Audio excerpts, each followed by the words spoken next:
ಇದು ಇರು ಇಡಿಸ್ಕೊಂಡ್ರು ಮಂಜನ್ಗ ಪರಿಚಯ ನಾ ಬಿಡಿಸ್ಕೊಡ್ತೀನಿ ಇರು ಅವ್ನಿಗೆ ಹೇಳ್ಬಿಟ್ಟು ಯಾಕ ಯಾಣ ನಮ್ಮ ಹುಡುಗ ಒಬ್ಬ ಅಲ್ಲಿ ಪೊಲೀಸ್ ಹಿಡ್ಕೊಂಡ್ಬಿಟ್ಟಿನಂತ ಬೈಕ ನೋಡಿ ಈಗ ಬಿಡಿಸ್ಕೊಟ್ಬಿಡು ಬಾಯ್ಲಿ ನಾನೇ ಈಗ ಚಾಮರಾಜನಗರಕ್ಕೆ ಹೋಗಿ ಬರ್ತೀನಿ ಪೊಲೀಸರು ನನ್ನ ಅಡ್ಡಾಕಂದ್ರು ಅಡ್ಡಾಕ್ಬಿಟ್ಟಮ್ಮ ಇನ್ಸೂರೆನ್ಸ್ ಕೊಡು ಅಂತಂದ್ರು ಇನ್ಸೂರೆನ್ಸು ಒಂದೊಂದು ಲ್ಯಾಬ್ಸ್ ಆಗ್ಬಿಟ್ಟಿತ್ತು 1,000 ರೂಪಾಯಿ ಫೈನ್ ಜಡ್ದು ಬಿಟ್ರು. ಪರಿಚಯ ಅಲ್ವಾ? ನಂಗೆ ಪರಿಚಯ ಯಾಕಪ್ಪ ಪರಿಚಯ ಆಗಿರೋ ಹೊತ್ತಿಗೆ ಅವ್ರು ಏನಂದ್ರು ಗೊತ್ತಾ ಪಕ್ಕದಲ್ಲಿ ಒಂದು ಬೇಕ್ರಿ ಇತ್ತು ಬೇಕ್ರಿ ಕರ್ಕೊಂಡೋಗಿ ಅರ್ಧ ಟೀ ಕುಡಿಸ್ರು ನನಗೆ ಮುಂಜಾವ್ರೆ ನೀವು ನಂಗೆ ಪರಿಚಯ ಹಾಗಾಗಿ ನೀವು ವಿಶ್ವಾಸಕ್ಕೆ ಅರ್ಧ ಟೀ ಕುಡೀರಿ ಇದು ನಾನು ಕಾನೂನಿನ ಪಾಲನೆ ಮಾಡಬೇಕು ನೀವು 1,000 ರೂಪಾಯಿ ಫೈನ್ ಕಟ್ಟಿ ಅಂತಂದ್ರು.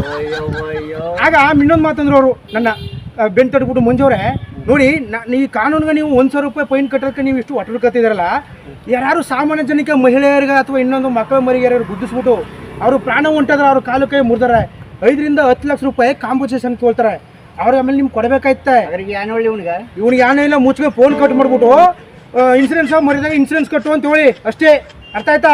ಇದ್ರ ಮಧ್ಯದಲ್ಲಿ ನಮ್ಮ ಪೊಲೀಸವ್ರನ್ನ ಯಾಕೆ ನಿಷ್ಠುರ ಮಾಡ್ಕೋಬೇಕು ಅವರು ಕಾನೂನು ಪಾಲನೆ ಮಾಡ್ಕೋಸ್ಕರ ಹೇಳ್ತಾರೆ ಎಲ್ಲರೂ ನಮ್ಮ ಒಳ್ಳೇದಕ್ಕೆ ಹೇಳೋದು. ಹಾಗಾಗಿ ಕಾನೂನನ್ನ ಗೌರವಿಸಿ ಎಲ್ಲರೂ ಸಹ ಸರಿಯಾದ ಸಮಯಕ್ಕೆ ಇನ್ಸೂರೆನ್ಸ್ ಮಾಡಿಸಿ ನಿಮ್ಮ ರಕ್ಷಣೆ ನೀವು ಮಾಡ್ಕೊಳ್ಳಿ. ಇನ್ನೊಂದು ಏನದೇ ಗುರು ಬಾಗುರು ಈಗ ಕಟ್ಟ ಇನ್ಸೂರೆನ್ಸ್ ಕಟ್ಟಕೊಂಡು ಬಾಗುರು ಇನ್ಸೂರೆನ್ಸ್ ಕಟ್ಟು ನಡೆ ಕಟ್ಟು.